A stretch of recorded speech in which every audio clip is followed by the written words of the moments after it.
All right, and we're live. Come one, come all. Nothing but love, nothing but respect. You know the good old Supernova way. You know how it is. All right. Um, Today I've got with me Daniel again. All right. From yeah, we're just pretty much going to be talking about chapter 1003 of One Piece and how nutty of a damn chapter it was, and how this is literally a bit of a game changer for a lot of stuff, if you know what I mean. So Yeah, yeah. let's just start off. I'll ask you plain and simple. What were your thoughts on the chapter? I thought it was awesome. I loved it. I I thought it was probably the hardest hitter out of the thousand last plus Yep. chapters. So each chapter has just been progressively getting better. Like I just feel Yeah, like exactly. actually it has been building up, and I now am sort of leaning on the thought process as well of we might get to chapter we might get a whole volume of this fight. We might just get Yeah, I mean, 10 straight chapters mostly focusing on the supernovas versus the Yonko on the roof. it is possible. I mean, I think they're gonna look away a little bit, but I think it's gonna be the vast majority. Like, Yeah. yeah, it looks really good. It seemed to me that them highlighting the rest of the Straw Hats towards the end of this chapter um, did kind of imply that, especially now that Luffy's kind of down and out, or not down and out, but Down. temporarily down and out. Um, that maybe there'll be a little bit of a, because it's almost like they have to do like a bit of a 10-minute time skip with just a little bit of like clashes of like how the Straw Hat Alliance, I guess, how the rooftop people are dealing with Big Mom and Kaido. And then until Luffy gets back on his feet, and then they can focus purely back on that fight. So I think maybe they're going to do a bit of a, this is how they're dealing with Big Mom and Kaido. This is Kaido's new form and everything, and then they're going to go, and this is Oh, what's happening with the rest of the Straw Hats I'm and sorry, but Alliance. Kaido's new form, that alone killed me. Oof. It's perfect too. It looks great. There's no Okay, weirdness. It just looks let's badass just and jump great. let's just jump straight to that juicy part and maybe work our way back to the front, and then we'll go Yeah, over let's other do it. stuff. But not only does he look menacing, I'd like to point out something, right? Hmm. He's huge here because Big Mum's still in the air flying. She's 8 meters tall in the air flying, right? On Yeah, Zeus. She's probably 20 meters. If you look earlier in the chapter, she's probably like 20 meters up. yeah, Kaido is and he's just literally a standing next to giant. her. He's So literally a either giant. either he's standing on a cloud or he's literally just that tall. I honestly, right, would actually looking at it now a little bit harder. Are you looking at it? Are you like right on the I can image? bring it up. Yep, bring it up, right? Looking at it, Yep, now I'm yep. staring at it. It actually looks like he's from if you follow Kaido's face down, it looks like there's Yeah, actually a tail that's looping around to the right under the writing. I see what you mean there. Yeah, So it looks like definitely something. maybe he's kind of looking like one of the Boa sisters, but he's got like flame clouds underneath him. Yeah, But it, yeah, yeah. I mean, the thing is though, like let's say that's maybe like his knee. It looks kind of like, because of where his elbow's positioned, it looks kind of like the very bottom of that panel could be around about where his hips are, or like maybe he's raising one knee or something like that, or maybe that is a tail. But it looks around like the bottom of that panel is around where his hips are. But then even then, when you compare him to Big Mom's height, he's still now considerably larger than he was, right? mm-hmm. Because Big Mom was the same, around about the same height as him. Um, and now he's behind Big Mom, which means he should be smaller in depth perception view, but he's significantly higher. It looks like he could even be twice the size of Big Mom or more He looks like he in this could form. be like honestly, I'm kind of hoping he's like a giant. Like he's like 20 meters tall, Yeah, scaled, muscular. Because the way I was looking at his arm as well, right, is I like yeah, if you had your arm, put it straight forward, and then bring your thumb back to your shoulder, right? Now yeah, wing it out, almost as if you're trying to do like a row with your arm. I reckon that's sort of how he's right. holding his club. So it's not like his arm's literally that short compared to his body, or he's not really small, right? I think he's got his arm Yeah, wedged like out with the club leaning back. yeah, right. So I think he's like pretty big. And I mean, look at the Yeah, hand with the like scales his and the elbow is claws. definitely behind. His elbow is definitely behind his body there, so you don't necessarily know how long his arm is there. That could be like the very end of his Mhm. forearm, or it could be his entire forearm. We don't, Mhm. as far as Dude, we're aware. dude, all I'm saying, right, is that Kaido, this Kaido here, Yeah, just shaving in front of like Kid, spitting a borrow breath, like a mini yeah, borrow breath. Kid dodges, it's insane. turns his head and exhales, and all of a sudden wind slashes just shooting out everywhere, just cutting the place to pieces. This is what I have been waiting for, the world's strongest creature, right? This is a thing Yeah, that like has been talked up and hyped up to me so much that I'm like, it has to be true.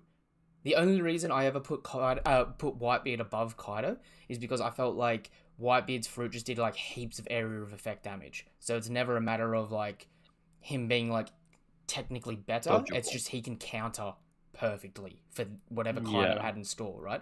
But now, like, this is the dude that at the moment we're saying is above all the other Yonko, is above all the admirals, all right? He's like the pinnacle of strength.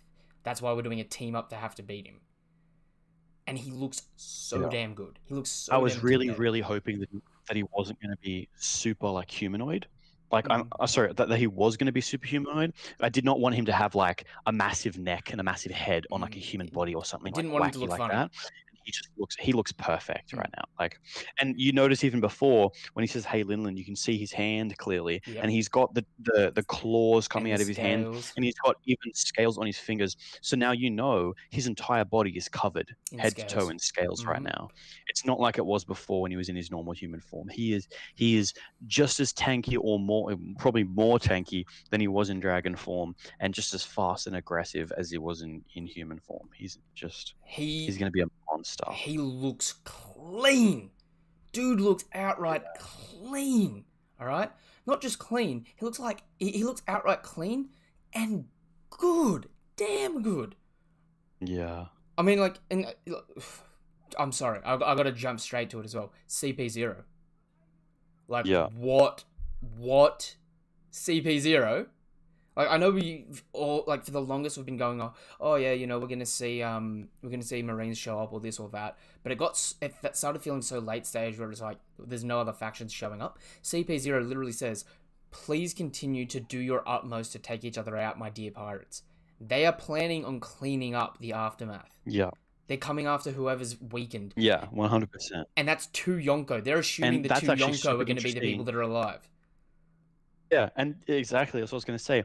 It's super interesting because he's assuming that it's going to be reasonably one-sided against the Straw Hat Alliance, meaning he basically thinks that he's going to take out like at least half of the Kaido's forces as just that small group of people. Mm-hmm. You know, maybe they have some sword members on the Dude. outside of Wano ready to come in, Well, but as far as we know, I mean, I we don't know that CP0 even works with the Navy. yeah. Maybe So they just don't ever work with the Navy. Drake didn't know that CP0 does dealings with the Beast Pirates, right? So what I That is said true. would be really interesting is Hawkins at the beginning of in the middle of the raid, right? Was doing Drake's tarot, was doing a tarot reading that we can imply is Drake's, and he goes 1%. How pitiful! The dude's gonna die tomorrow, right? And Drake's like, yeah, I'd hate to be that dude, but now in hindsight, it's kind of like it's probably Drake that he was talking about, right? Drake bailed Right. from the Beast Pirates to join the Straw Hat Alliance. What if he then comes across CP0, bails on the Straw Hat Alliance, and is like, I'm a sword member. I'm still an undercover operative for the Marines.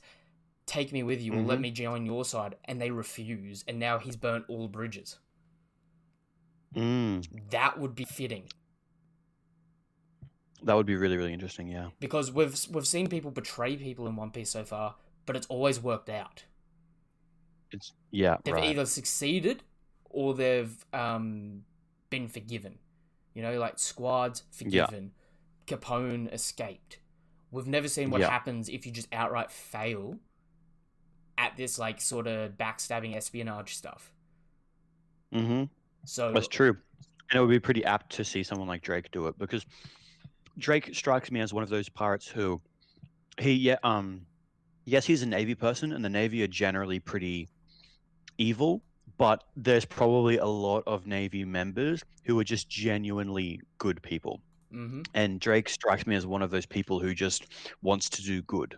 He just wants to do well for the world, and he believes, because he's been told his entire life, that pirates are evil, and he's trying to Well, to do beat them you out. do you remember Drake's backstory? It was told with Law's backstory.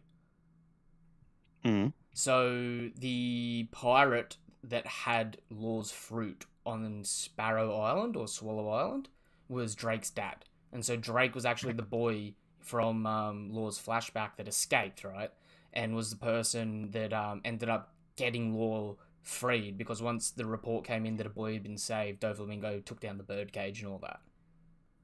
Right. So Drake's backstory is Law's backstory in that like last little part where Corazon died, right?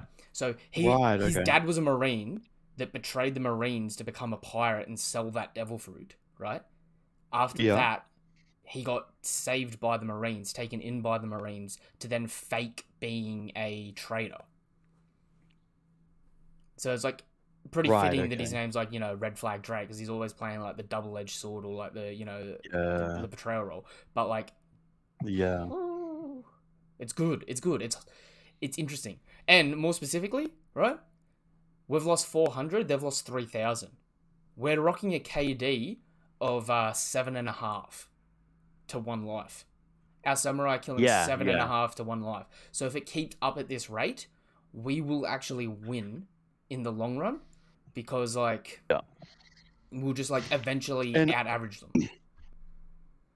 I'd also like to state that is pretty significant, considering that Kaido's crew is all about fighting, and his crewmates probably fight all the time. And And a all lot the of those gifters. people a lot of those people have either gifters or at least pleasures, meaning they don't feel Yep. pain, which makes them better in combat. And so like there's a lot of things that would make the Kaido's crew a lot stronger. Meanwhile, the samurai have been impoverished, have been starving, have not been in combat, have not been allowed to wield swords for so long. They're A just lot of them come enraged. from prisons and things like that. Like they're basically just like really, really, really rusty soldiers, and they're still significantly stronger than Kaido's crew, which is really good because it means that, let's say Luffy wins here, and a lot of the samurai survive, and then Luffy, brings an army up to attack the world government or whatever, you could easily explain that the samurai are now several times stronger than they were during this war because they've just had some time to eat food and get used to the sword again. And I mean, like we know that being a swordsman is sort of like an easy class in the world of One Piece, Yeah. but like the samurai of Wano is supposed to be like a cut above the rest of the world. You know what I mean? So okay, let's jump back to the beginning of the chapter and start working our way through it because there's a lot to unpack in this. Like there's a damn lot to unpack in this. Like I was so hype reading it. Like even the cover page having Beiju right on the cover page, you know it's going to be a damn good I chapter. like that. Yeah. Yeah. Like, I thought it was just golden. But then, like, cutting down. The idea that like all the poisonous animals really respect her for her like poisonous gifts. Cutting down, we're following up with the Kong Gatling from last chapter, right? And Yeah. the thing I wanted to note was it doesn't look like there's Rio being used in this, but Luffy's still doing damage. And so we know Gear 3 was hurting the full dragon form, but it wasn't hurting the human form when he reverted, if you remember that. Like, Luffy punched around Kaido in dragon form in Gear 3, and he's doing it in Gear 4 now, but, like, and, you know, it was being shown the same way that it was when he had the first fight. It's just Luffy's going a bit harder now, right? But the thing I was actually sort of contemplating is, can Luffy use Rio in Gear 4 at the moment? Because he's only just learnt Rio, and he's using it sparsely, but Gear 4 drains a lot of Haki, especially as we saw this chapter. He's done. So does he have to choose between Gear 4 or Rio? Or Rio, yeah, okay. 'Cause if I mean, that would be interesting. And then potentially he could have an ultimate move up his sleeves where he uses Rio with Gear 4, but it takes so much Haki away from him. It's like an instant drain of all Haki he's got. Which is actually possibly what he did for that final punch. that sent Kaido straight into the ground. He used most of his haki during that massive Gatling, and then at the end he went, okay, I've only got one strike left. I'm getting really tired, so he just put his all into it. He just maybe did a big little bit Rio extra. punch for that one Yeah. hit, which sent him into the ground, similar to the Gear 3 punch did, right? The Red Rock. It definitely is interesting because, like, just looking at it, right? Luffy's beating him up, he's pushing him around, and that, you know, take this. Big Mum's shook because you got to think, 2 weeks ago, Big Mum fought this dude and backhanded him out of Gear 4 with a block with her bingo wing. She just straight up was just like, get out of here, you got nothing on me, boy. Now he's beating up Kaido.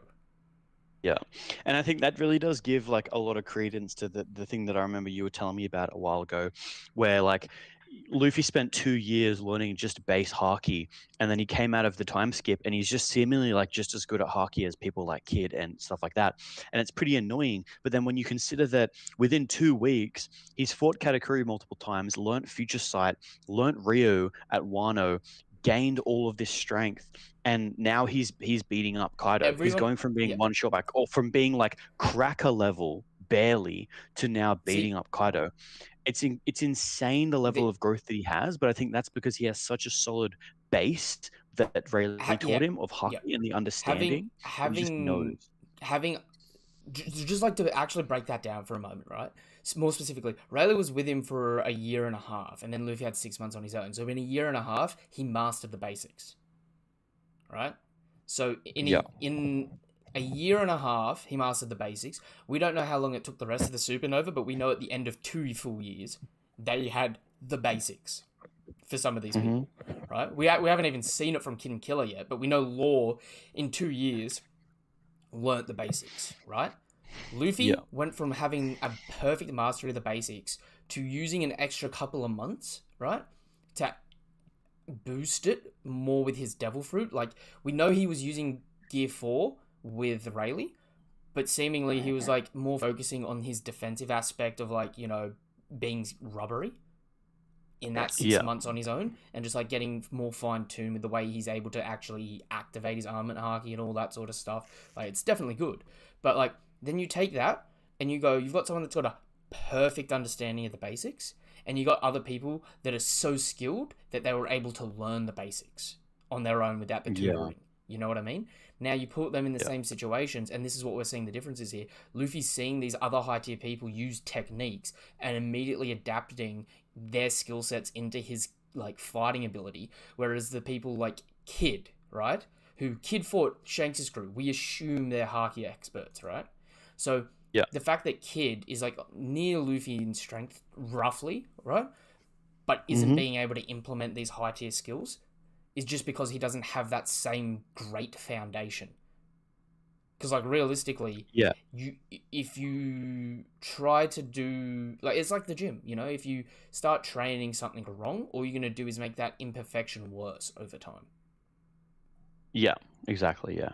And so we go to this insanely beautiful panel of Luffy smacking Kaido's face into the ground. Kaido almost looks done. His mouth is open. He's laying down. He's just, like, shook.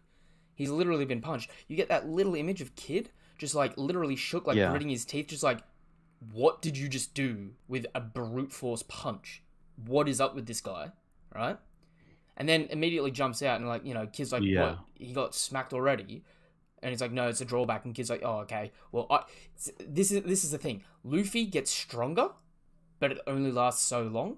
Kid is always this strong, but he doesn't seemingly have that next little jump in strength, right?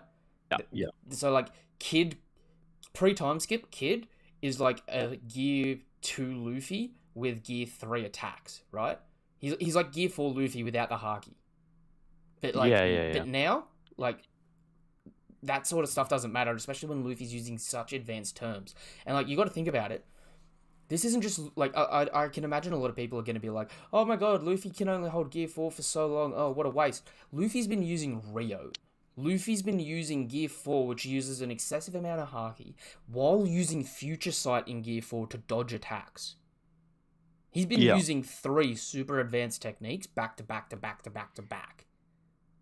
The idea to me is that he's now able to hurt Kaido in Gear 4 without using Ryu, and like it's seemingly he was able to just like wreck Kaido. Like Kaido was attacking him, he was trying to attack other people. Luffy was just dodging everything and just kept hitting him and just kept stopping him and just kept shutting him down, Mm-hmm. and then just laid into him and launched him into the ground. Like Luffy is dominating this fight. It's just that he can't do it for very long. Mm-hmm. But seemingly Luffy in Gear 4 is now stronger than Kaido. Like Luffy in Gear 4, assuming the duration is infinite, is now stronger than Kaido in Dragon form. Obviously the conversation changes when he goes into his hybrid form, Mm-hmm. but it's very, very, very impressive See, considering that this is Gear 4 without Ryu, without any kind of Devil Fruit Awakening, without any of that stuff, like without Gear so 5 theoretically that he could achieve. There's a lot of room for Luffy to grow here, rather than just saying that he's in Gear 4, he's using Ryu, and he's now finally able to hurt I Kaido, which is what everyone thought. Everyone thought he would have to use Ryu to hurt Kaido. It's way more impressive that he can do it without using it. Mm-hmm. It's impressive for all these supernova.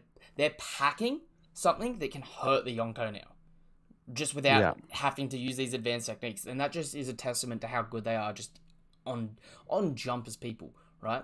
But do you know what the way I'm viewing this right now is Luffy always fights the villain 3 times, right? Gets absolutely decimated Yeah. the first time, comes back with a little bit of foreknowledge, but loses the second time, and then comes through with the clutch win, right?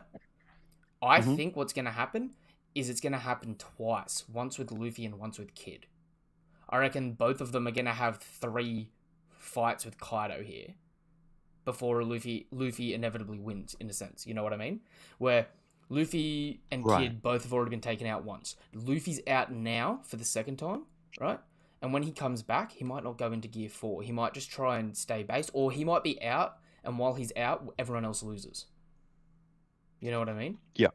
And so Yeah. what I'm thinking is happening is they're just going to get that same sort of parallel going on where they both come back again, and they just keep getting back up, doing that, you know, that grind out in a fight.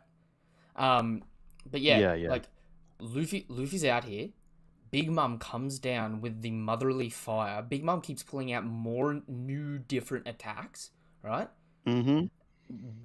Good on her. She's actually remember when we were having that conversation about the whole Kizaru and Big Mum thing? This is what I mean by like Yeah. Big Mum is the most versatile Yonko.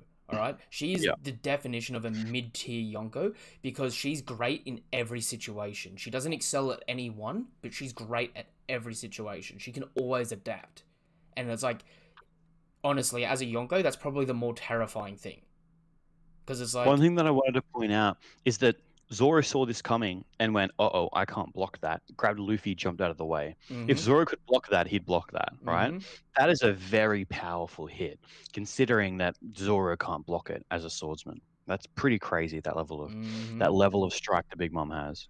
And so, coming up in a little bit, I really want to point something out that that I think it's like 3 pages down, 4 pages down. Something that we were trying to talk about with the last chapter, and even after this chapter, we might jump back and have a look a little bit at 1002. But like, you had Kid and Killer charging Big Mum here, right? Law spawns in front of Big Mum and hits her with the counter shock, and that did a tremendous hit of damage. Now you got to think, counter shock one shot Yeti Cool Brothers. Countershock was actually Yep. doing like heaps high tier damage. And I know Big Mum's not out here, but like if you look, it's like warping her around. It's like it's hit her hard, and it's hit her hard Yeah. in the kidney sort of thing. Kid goes absolutely charging for Kaido here. Kaido snakes up like a crap emoji and starts spitting out wind scythes all over the place, right? Tries to eat Luffy as well. Mm-hmm. First things first, right? Zoro cuts Kaido with the wind tornado. He does a 3-sword style slash and actually cuts Kaido's scales. Yeah, this is pretty insane. So, one thing that I wanted to point out is last week I really wanted to rag on Zoro a lot because he did this really big charge up attack, But he and seemingly everyone was like, out. everyone gave him like so much hype for it, but then he missed, seemingly because I guess he can't aim it very well because of how much effort it takes to do that attack. He missed, and then he pretty much ran out of energy after one strike, and everyone was very hype on Zoro, and I was kind of just like, he's not that impressive. With this one, he does this strike. It's a movement dashing strike. It looks really, really cool. It creates this twister with it as well. He cuts straight through Kaido's scales, and he's not out of energy at the end of it. So He gets back up, he carries Luffy around, and he dodges counterattacks. Zoro's This found is the really medium impressive ground from Zoro. now, where he can use just enough Reo to cut it, but not too much that he's out, Exactly. right? And do you know what the crazy Yeah, thing about this is? We don't see Kaido's scar here. So when Kaido's back in human form, you got to remember that scar sort of on his side. But like Law was trying to gauge last time, it's around where his heart is, right? So it's like up higher Yeah. on his side. This is probably more like Kaido's collarbone to neck area. So if Kaido went back into human form, he might have like a gouge on his neck or something now if he doesn't heal back immediately. Yeah, right. Like that's a damn good like premise for aiming, right? And then he does the projectile air slashes, and unlike last chapter, Killer dodges 2 of the air slashes that are invisible and does the same thing Zoro did last chapter. So it's really interesting that Zoro's being depicted a step ahead of Killer here, but Killer's still like, once he's no longer shook, he's able to do the same stuff. You know what I mean? Because I remember we were trying to have this conversation earlier in the week, right? Where it was like, Killer had to dodge. He couldn't block. That's kind of making him look a little bad there, but it is what it is. And this time, he's still running forward. He's still running forward and he's blocking 2 at once. Very impressive from Killer. It's literally twice as good as what Zoro did last chapter, arguably. True. It is insane. It is beautiful, right? This fight has just been getting more and more amazing. And now that Luffy's down, Zoro's playing like defense, but it's really time for Law, Kid, and Killer to sort of shine and start like showing what they're able to do. Because like we had Luffy beat around Kaido, we had Zoro blocking Kaido and like blocking Prometheus. So we need to see Killer and Kid do their equivalents. While Luffy's out, now's the time to make them shine. Show us what they've got, right? Give us that sense of wonder. Make them good. You know what I mean? But then we cut to the damn CP0, and this shook me in such a good way. Because not only is this CP0, this is the CP0 that were at Dressrosa, and more importantly, this main CP0 guy here, I'm pretty sure is a CP0 member that Dofi was talking smack to at the end of Marineford, and the one that ordered for Moria to be eliminated. Right. So this guy is seemingly the leader of CP0, as we know it at the moment. Yeah, at least the most head figure that we've seen so far. I wanted to point out as well, they are all super, super weird, except for the kimono lady. Everyone else, very, very strange. Is it? Oh, I didn't even notice that, because you see the Bao Hung, I think that's Bao Hung, or it's one of Kaido's people, the one with the eye cover on them, right? Playing the geisha. Yeah. I don't know if like the samurai ladies are just hiding behind them, or if they're like creeped out by them, or scared by them, or just like intrigued by them. I don't know if that geisha lady to the right is with them or not, because these 3 members here we've been shown a few times, right? And so like, you got to think, and what I said in my live reaction, all we know about these people, right, is that realistically, Blackbeard rolled up on Dragon expecting to take out Dragon. These people rolled up on Blackbeard, and Blackbeard had to run after fighting for a little bit. Yeah. So I'd also like to point out the idea that they distinctly say the world's strongest intelligent agency. Now, I know it's kind of a given that they're the strongest because they're CP0 and that they're the intelligent agency, but the idea of not calling them the world's strongest intelligent agency rather than just saying the like world's CP0, intelligence agency. it does seemingly imply that they're making it seem like these guys are big shots. Like they aren't just like, we're pretty good at sneaking around. Like they are big shot combatants. They're pretty bloody impressive. Not just big shot combatants, but like we've talked about this many times, right? The upper echelon of CP9 is now barely making their way into CP0 from what we know in the story. Like Lucci and Kaku have just sort of slotted in at the bottom of CP0. And mind you, those CP9 people that were the upper echelon, they at the time they were basically like the prodigies of CP9. Like they were very impressive. They weren't just standard people who managed to get. I would argue that CP9, if you had to equivalent them to a Marine rank, is probably sitting in the Rear Admiral area. And you got to think, like, if you got a squad of 10 Rear Admirals, that's pretty damn decent to begin with. You know what I mean? Yeah, yeah. And so if you got that now, and then you like just think of the 6 powers, right? I'm talking Skywalk, right? So they're aerial combatants. Yeah. If they don't have devil fruits, they can all swim. So that's impressive. So you're not drowning Yep. them out. And if they do have devil fruits, all that means is just more strength and more versatility for that, right? Which is pretty crazy. You've got paper body, because if these guys have some form of advanced observation, having paper body essentially makes them a human Logia that can swim. Okay? So that's another thing that's just like that. That's pretty game breaking and something that we haven't seen yet, right? And it's something that you just can't counter with a little bit of environmental like dampness or like a little bit of rain from Nami or something like that. Iron Body, we might actually get to see how Iron Body correlates to armament haki, right? So that's going to be impressive in its own right. We have the finger pistol technique, or Soru, the like projectile slashes that CP are known for, right? If they are able to do that in conjunction with Rio, right, that is pretty insane. Yeah. Because that's essentially that's essentially mixing Zoro and Luffy's skill set at the moment. And these guys have been around for a while, and if they're the strongest intelligence agency, like, and we're to believe all these things, and they even sort of imply, and then like later on, that they're going to be able to take out whoever wins, right? Once they're weak enough, that's like, there's a hell of a lot of props to potentially give these guys. And I know at the moment it's speculation and it's a little bit of all talk, but right, they had dealings with Orochi, not Kaido. Now that Orochi's dead, right, they're not dealing with the country of Wano.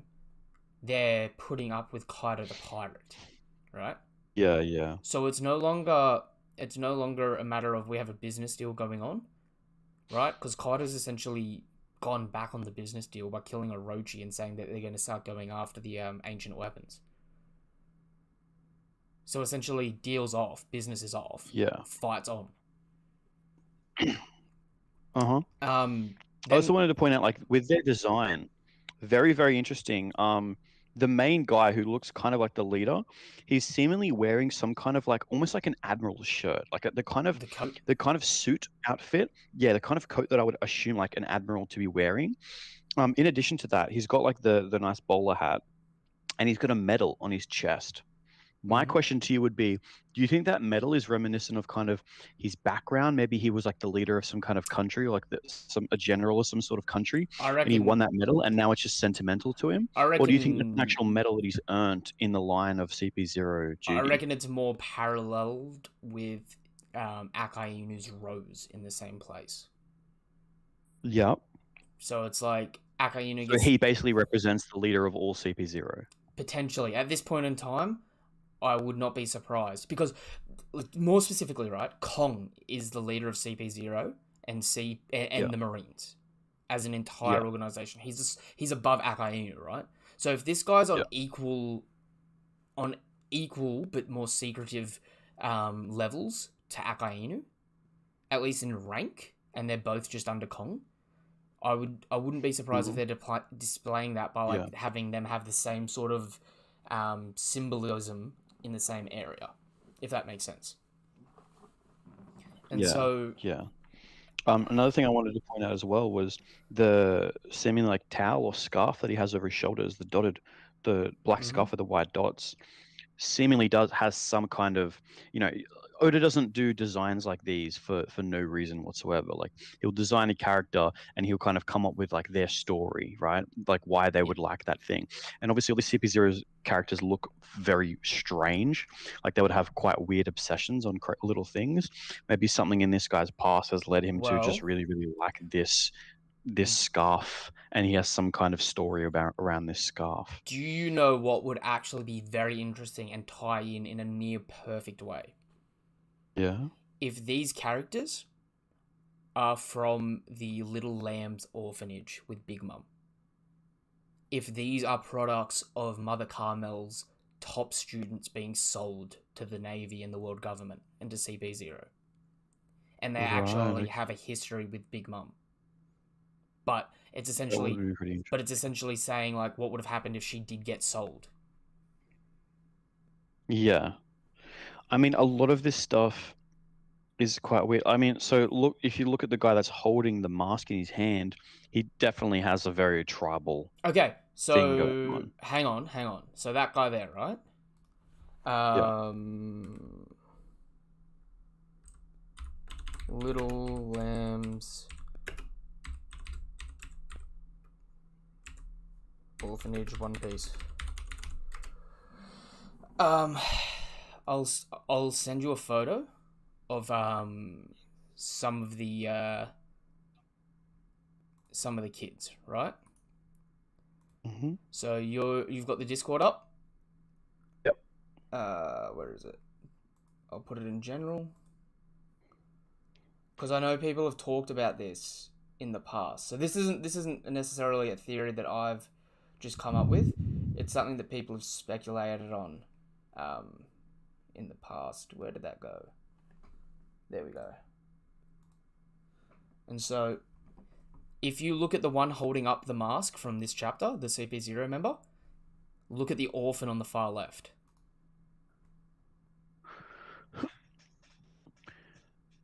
Yeah, okay. Yeah, I can see that. And so That does look very similar. Mm, He's also holding a sword. mm-hmm.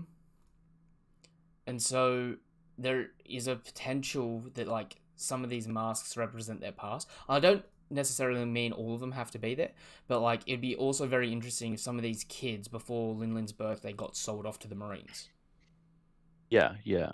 And so that would make this arc more fitting as well if they're planning on betraying Kaido and Big Mum and like taking them out after. If like this is sort of the way that Big Mum can get her just desserts and find out that she ate Carmel, Mother Carmel.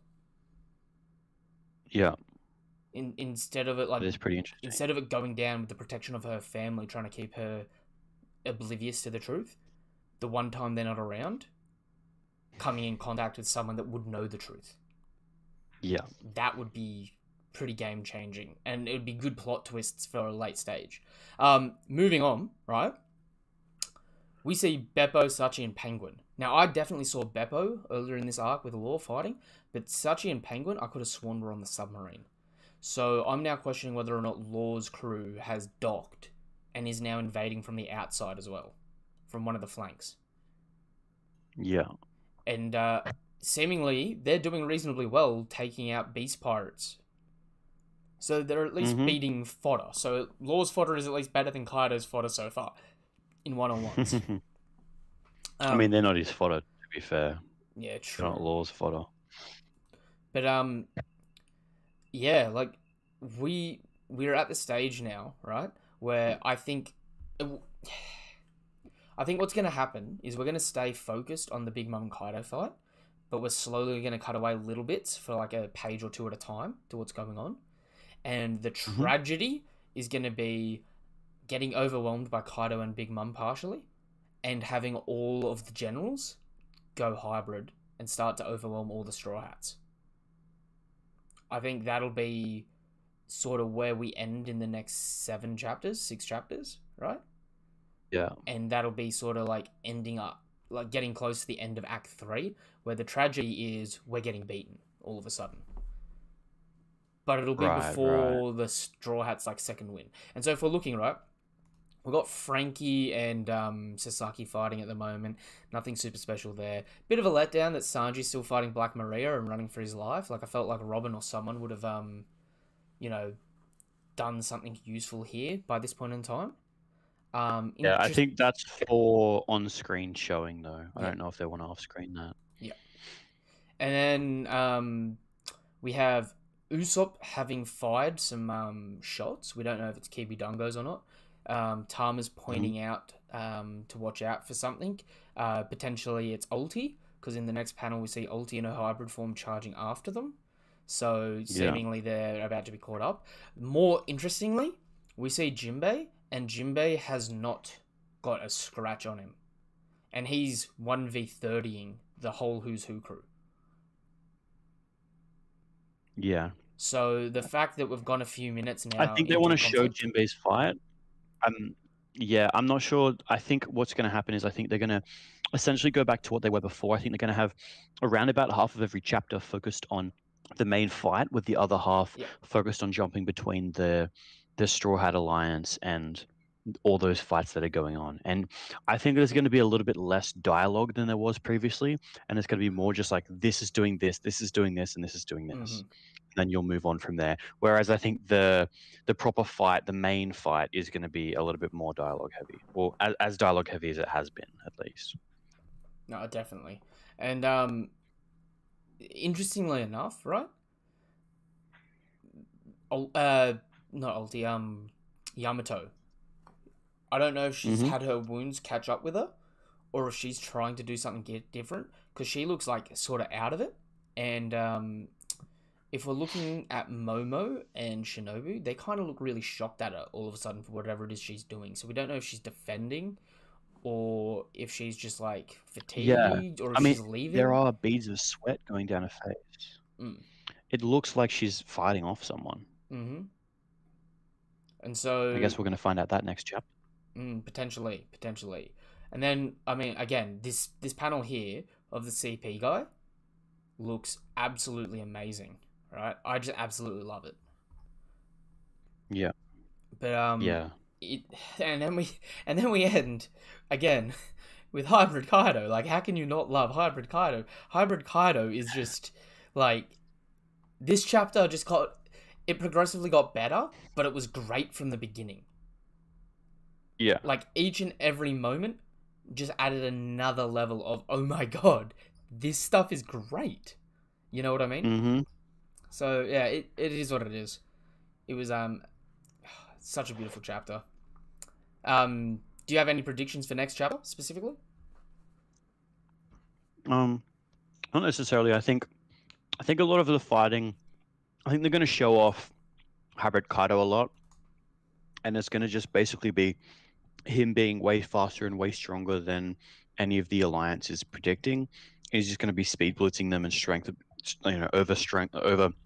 overcoming them with strength, and it's going to be. I think the next chapter is going to almost look like a one-sided slaughter, where they're showing off Kaido's new form, and then maybe the chapter after, when they start adapting to Kaido's new strength. I could definitely see that being a thing. It honestly, it's just got me so hyped, especially since there's no break. Like it's just like getting a tease with no break is so amazing. You know what I mean? You can really Yeah. just feel how good it's gonna be. Because if it is a break, you have to just kind of forget about it and Yeah. put it out of your mind. But if there's no break, you're just like, I'm so keen for next week. And so the interesting thing here is gonna be like Kaido in this form.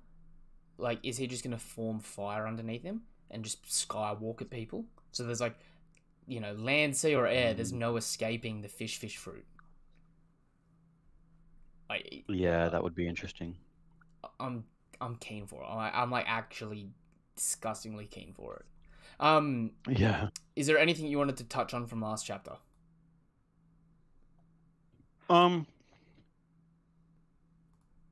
Nothing necessarily. It was just really, really good. Each chapter's I just liked been the progressively getting better. Yeah, I liked putting the pieces on the board. I love that analogy. I love all these like little analogies that Oda does with like he's done it with chess and checkers and a bunch of different like little board games that he's done it with, and he's just he's so That's a well great done. parallel where I don't know if this is checkers or choji, or shogi, but like Marineford was like a chess game where you had the person that moved their king first who was going to lose. Now we've got this new war in the same sort of situation, and we're getting that same sort of game analogy, right? And so at this point in time, what it's sort of seeming like is we've got the Straw Hats representing what the Whitebeard Pirates did pre-time skip. We've got, Big Mom and Kaido representing what the Marines were in that conflict, right?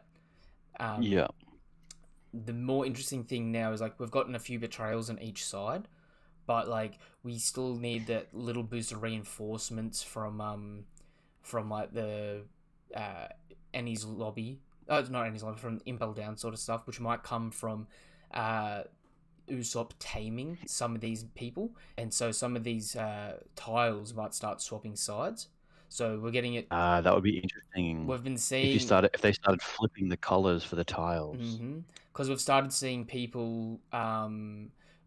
We've seen people be betrayed by Queen, right? So we've got a little bit of a grudge there in some of the troops. If Usopp starts being able to tame some of them with Tama, we might see these numbers start to even out and maybe even shift tide to the Straw Hats' advantage. And so that might be the interesting tragedy where the tiles shift, we get the majority of the people, but all of a sudden everyone goes hybrid, and so our top executives start going down. And so Yeah, we've got the that would number be pretty games interesting. all of a sudden, but we don't have the ability to win. It would actually be a fairly unique thing to see in like anime and manga where it's not just the top heavy people taking down hundreds to thousands of low level people, where it's actually like a numbers advantage on the good side is what causes them to win. Because that's very, very rare, right? Like normally you'll have the badass villain and they just take out hundreds of good guys Mutterer. and then walk out The and then Mutterer leave and they're effect. fine. Exactly. Yeah. Whereas realistically, you would just fight until you're drained and then you would just get defeated. It doesn't matter how strong you are. So it would be pretty interesting to see that, how it's like the tables flip and then they win through number advantage. It would be pretty cool. Definitely. I would love to see some of the beast parts flipping and then Usopp turning some of the other beast parts as well. And then you see some of the main executives go down on the bad side. And then and then you watch and they revisit that table and they start flipping some of the blacks to whites and they start taking some of the blacks away, and then the numbers are slowly catching up. And then like as this fight progresses, you're just watching the numbers to see like the chance. And so the good question comes here then: if the numbers game starts to play a thing and then it really becomes more even, all that's doing is hurting both sides more for if CP0 brings in reinforcements. Because if you're making it a more even fight, so more people are going down by the end of the arc, all you're making it is an easier wipeout if strong people show up later. And so CP0 might fill the role of sort of the Blackbeard pirates of this conflict, where they come in. And so in history, this sort of period that this is based off ended with Japan's borders being opened and like English settlers and stuff like that, like trading and like coming in, like there was more of an open border situation. And so what might happen is Kaido and Big Mom start getting hurt, they go down, the Alliance and the other people are all jacked up, the Marines might come in and then seize Wano as their own territory. Or try to. Yeah, that would be very interesting. And then you could even potentially have like a so you know how they've kind of referenced almost that Zoro could potentially turn one of his blades black. It could be interesting if, let's say, the fight ends and Luffy's completely out of there and he's completely done, but Zoro's still got a bit of vitality left in him, and then he's there taking the role basically of the past Ryuma, and he's just like fighting everybody back, keeping him off the shores, and in the process he turns one of his blades black, which would be pretty interesting. Okay, how would this go, right? Because I know there's like a lot of hype around Zoro attacking Kaido. What if it happens where Luffy's beating the crap out of Kaido and he's down like heaps low on health, and then Big Mom comes in and tries to interfere, Luffy cracks the shits and annihilates Big Mom. Like he starts, like he just absolutely drops Big Mom, leaving Kaido open, and Zoro has to come in and finish off Kaido, and so he finishes off Kaido, turning Enma into a black blade. Because I'm going to make a separate video about this, right? As a follow-up to my video, The Difference a Sword Makes. But my biggest thought process at the moment is swords have their own will in One Piece, right? Yeah. We're told time and time again, my sword did this, or my sword seeks this, or my sword wants blood, or my sword cut without my will. You know what I mean? Swords have a will, right? I think a blade is turned black when the user achieves the dream of the sword, and more importantly, when the user shares the dream of the sword. So Mihawk's Yoru and Ryuma's Shisui. They're the only two named black blades that we know that are black. And I'm not talking supreme grade swords, I'm talking black blade, because there is a distinction there, right? Yeah. I think a blade turns Definitely, black. Essentially, it's a representation. It's not actually haki, but it's the representation of the sword using haki. The sword's will having been achieved. So it's blackening, right? Because essentially the sword's haki is aligning with the user. Because Yeah. think of it, right? When Mihawk pulls out Yoru, he says the world's strongest black blade. In all Marineford, right? He's attacking Luffy. This power knows no restraint, right? Yeah. And so when Mihawk swings, right, his off swing destroys mountains. He's not doing a named attack. That's just the sword. His sword's will is to be the best and to just give it its all. You know what I mean? And so this would be really interesting where if Enma and Enma's will is to get revenge for Odin, right? And so Zoro can use that will to defeat Odin. And if Zoro makes Enma black, he might even return it after this arc. Because it might be a matter of putting it to rest with Odin. You know what I mean? If he's able to take out Kaido. And I'm not saying like a full health I Kaido. think something that might be really interesting. Zoro is fairly distinct among a lot of the top level people that use swords that we've seen, where he uses 3 swords. Like Shanks uses 1, Mihawk uses 1, Big Mom uses 1. Who was it? Rayleigh uses 1, like Roger did. So like a lot of people seemingly just use the 1 blade. And if what you're saying is true, where you, in order to turn a blade black, you have to achieve its will. And if a black blade becomes significantly stronger when it becomes black, then what would be the point of, for example, Zoro having 3 blades and only turning 1 of them black? Because it would be at a point where he's got, like, relative strength wise, he's got 2 really shitty swords and 1 really good sword, and he's using all 3 for like seemingly no reason. So like realistically, it would be actually interesting if Zoro manages to turn 3 blades black, or even just 2, and then the one that he got since he was young, the one that stays in his mouth is just normal until he actually becomes the world's strongest. So that sword, and this is what I was gonna say, that sword, the Wado Ichimonji, right, is its sword's goal is to be owned by the world's greatest swordsman. Yeah. Mihawk's Yoru seemingly was to be the strongest black blade, and it achieved that dream. But this sword's will is now to essentially surpass that. You know what I mean? So it'll become black when Zoro achieves the rank of world's greatest swordsman, or through that fight, because it'll be. So then let's say at the end of the series, when he becomes the world's strongest swordsman, that is the 3rd blade that he turns black, and he at that point is complete, and he has 3 black blades. So he has, let's say he defeats Kaido, gets his 1st black blade here. What do you have any theory as to what the 2nd black blade would be? What the will he would have to achieve to turn his 2nd blade black? That depends on what you think, what swords he's gonna have, right? Because if he turns Enma black here and returns it, I say he's keeping the Sandai and he picks up the Nidai. Right? And then just having both makes them black, or no, or maybe they have the same will that he can achieve. Yeah, it depends, because it's really more indicative of what the sword is, and I don't think we know until we see the sword start being used by the person. You know what I mean? Because if you look at Shanks is a Haki master, doesn't have a black blade. Roger was a Haki master, didn't have a black blade. Whitebeard, Haki master, didn't have a black blade. We know Whitebeard had a supreme grade sword, but none of those people had a black blade. So none of those people achieved what it was to make your blade black. So all that tells me, right, is it's not a matter of how good your Haki is or how strong your Haki is. It's a specific thing to achieve. No. And so I wanted to differentiate that, because I think to be the world's greatest swordsman, you have to be one with your sword. You know, the sword's an extension of your body.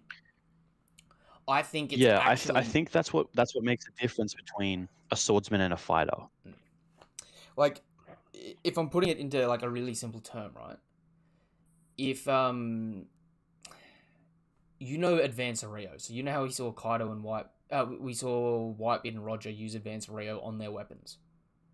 Yeah. I don't think you become the world's greatest swordsman if you have to rely on that. I think you have to use the armament haki on your blade, and it's not the armament haki that makes your blade. Like I said, it's completing the will, right? But I think using those techniques, you're bypassing the trust in your blade. You're not trusting your blade to cut. So you know how Katakuri had like a second level armament haki? I think as a swordsman, you need that sort of armament haki to be used in like the base form of Rio to make your sword stronger, because you really need to be able to make your sword cut anything, right? Your sword's an extension of you. And so these top tiers that we're told are haki masters, they're masters of technique, right? They're not masters of the blade, technically.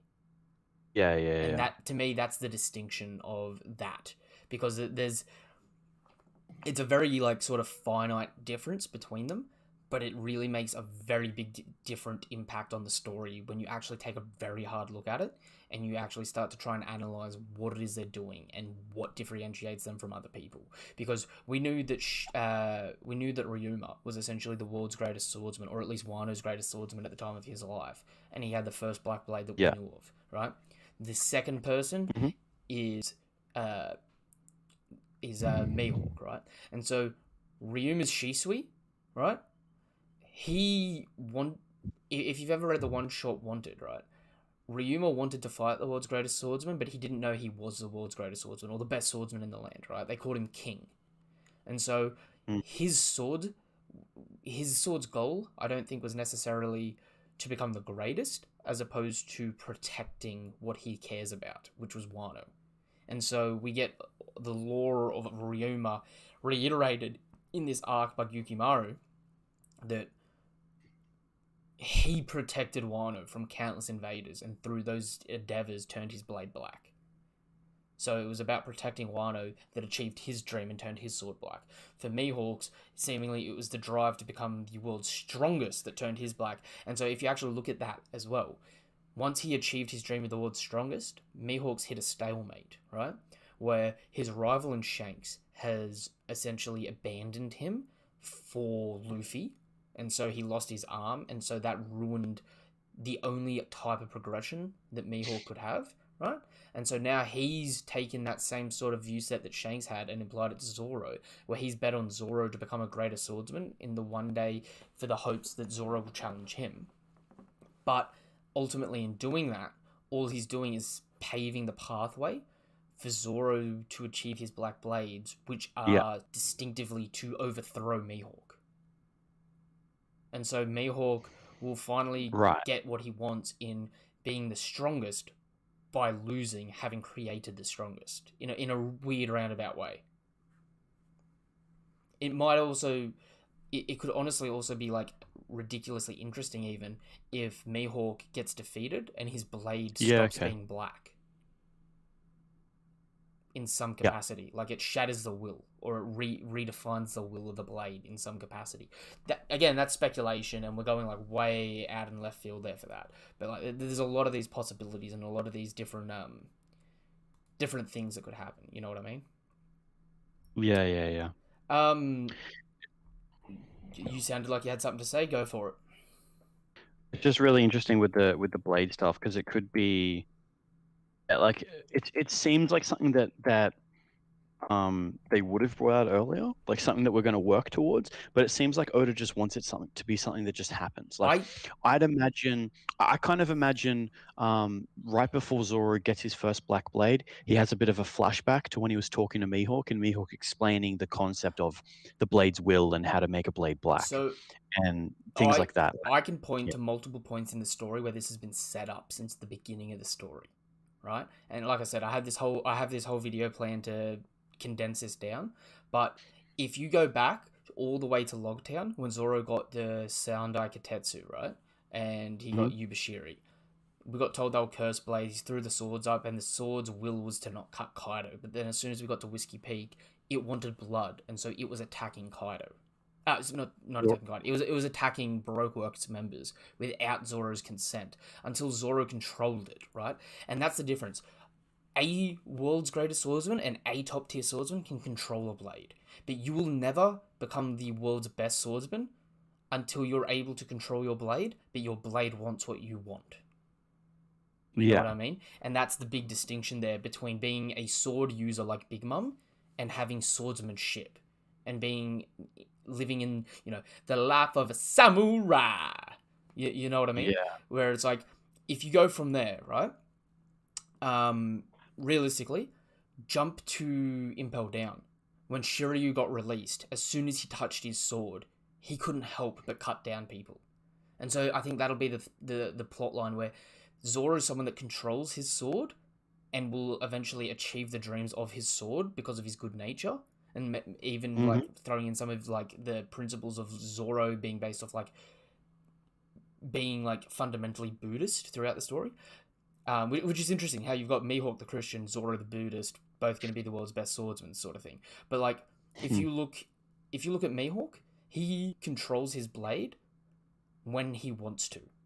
The rest of the time, he lets his blade do what it wants. You know what I mean? In Marineford, like I said, my blade knows no restraint. But we saw back in Baratie, he chose not to cut and kill Zoro. Yeah. So he's got that. He's got the ability to give in to the blade, and he's got the ability to withdraw and hold onto it. And so even if you look at Cavendish, right, who has the Hyakuba form, right, that could very well be part of a cursed blade that he's using, right, in Durandal, where he doesn't know, but Durandal's will is taking over from him. And so when he's asleep and when he's awake, depends on whether it's the sword's will or his will. It's that uneven balance. But then if you look at Shiryu, right, he's someone that seemingly has just given in to the urges of his blade. He's in for the bloodlust, and his sword just wants blood. Yeah. You know what I mean? And you'd imagine there'd be a lot of swords that want blood. Mm-hmm. And so that's where the Wouldn't be very hard premise. to find a legendary blade if that was your personality. Mm-hmm. And so that's where I think the importance is. In Wano, we've been reiterating the grades of the blade, the type of the blade, but we've also introduced this new mechanic of like Enma, the blade actually being able to do external stuff that affects you. You know what I mean? Mm-hmm. So I think the groundwork is there throughout the whole story. That all Oda needs to do is just put it in a very black and white sentence, and all of a sudden everyone can look back and be like, "Wow, this has been here the whole time. This is known. Why did we just not pick up on it?" You know what I mean? Yeah. And that's a lot of what Oda does. Like he's done this with Haki all through the pre-time skip and whatnot. That being said, right, I don't really have much else to add on this chapter apart from just it was hype. My prediction for next chapter is we will continue the onslaught and see Kid, Killer, and Law do more of the fighting. With Zoro doing some backhanded attacks, but mostly trying to protect Luffy, and you'll have Big Mom and Kaido trying to hunt down Luffy, while the others are sort of getting in the way and getting mad that they're focusing on Luffy and not them. Okay, so then I have a question for you, right? So let's say that this is the last and final fight. Like, obviously, Luffy goes down in terms of runs out of Haki and then gets back into the fight. Mm-hmm. You could, I guess, consider that another round, like he gets defeated. But let's just say, similar to what happened with Katakuri, where he would go into Gear 4, fight, get out of Gear 4, go back into Gear 4, fight, get out of it. And he was basically training by fighting Katakuri for so long, as well as Cracker and things like that. Imagine that this is essentially going to be a similar thing. What if that final panel where Big Mom and Kaido are both saying this is getting really fun, what if they've decided that they want to let Luffy keep fighting? What if they don't actually go after Luffy? What if they just keep fighting the rest of them? They're not directly trying to take Luffy out. They let Luffy get back up onto his feet and fight him, similar to how a lot of Luffy's opponents has done in the past, and then eventually he just overcomes them. What if he gets like another 3 or 4 goes at them? What if we get a conflict of interest where Kaido wants to let Luffy go and recover so he can beat him down in this form, but Big Mom just wants him dead?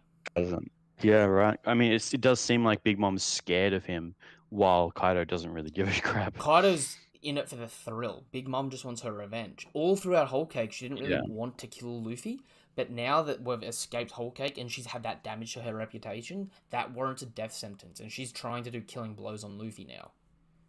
Yeah. And she does seem a lot more worried. Like, she's consistently saying, Kaido, dodge. Like, she saw Zoro come up and she's scared about that slash. She saw...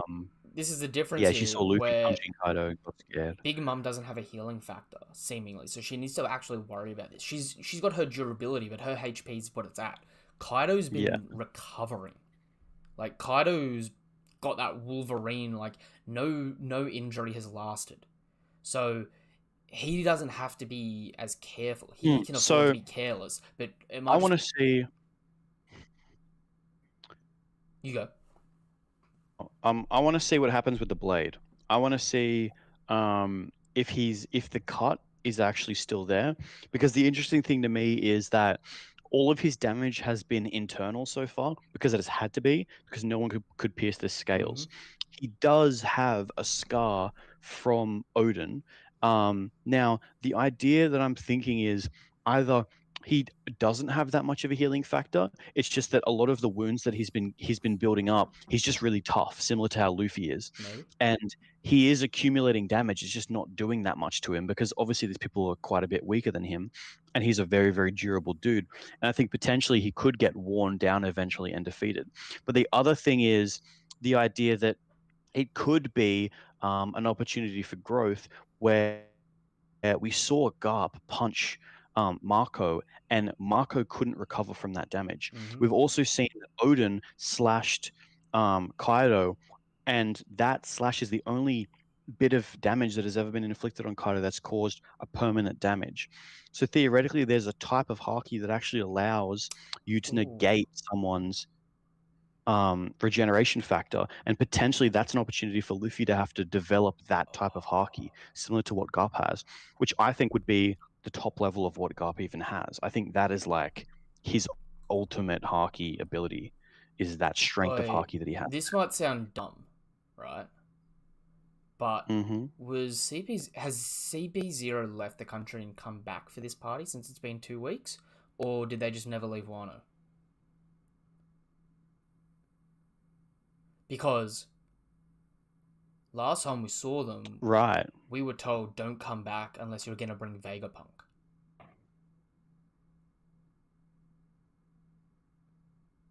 Mm-hmm. And Vegapunk... But at the same time, they said that they were invited.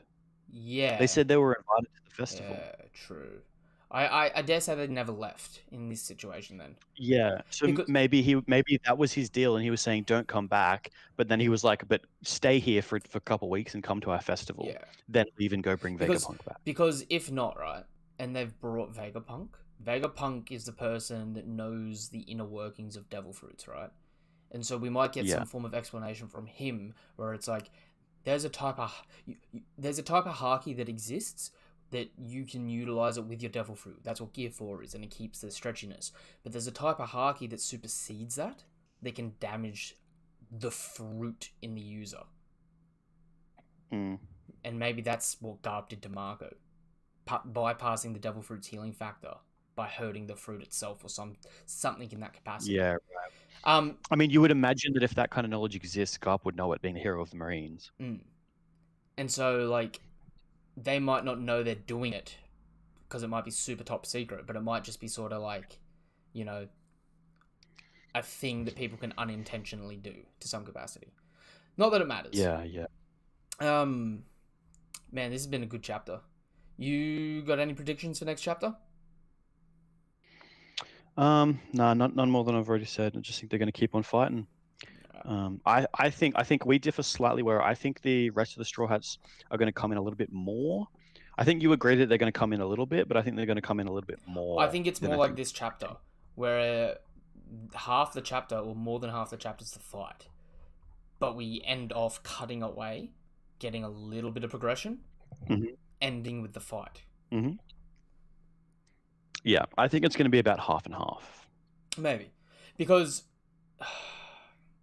I don't know. There's just a prediction. I don't think I have any logic behind it. That's just what I think is going to happen. It's what I expect to happen from Oda, but that's why I'm also hoping I get, like, I'm just wrong. And Oda just goes, I'm giving you a full book of just Supernova fighting Yonko. Take it. Right. Take it or leave it. You know what I mean? No one has the guts to sort of say, like, we might get 10 chapters back to back of this. Just no needless interruptions. Like, this wasn't a needless interruption. This was like CP0 analyzing to us so far. You're so far into the battle and you've done this much damage, and then cutting back to the fight. You know what I mean? It didn't really take away from it, especially with the damn hybrid form. Holy hell! I just can't get over hybrid form Kaido. I am so Yeah. so hyped about it. It's really good. I saw that I had to like stare at it for quite a while. I love how you can see his smile, like just the arrogant smile that's hidden in there. Yeah. All right. He's like, you guys don't know what you're about to see. We might call it here for this stream, right? So, thanks for coming, anyone that's been bothered to come. You know what it is, nothing but love, nothing but respect. If you ever have anything you want to say, jump into the live chat. We always have it up. We don't necessarily always have it displayed, but we always have the live chat up, ready to talk or answer any questions that anyone has.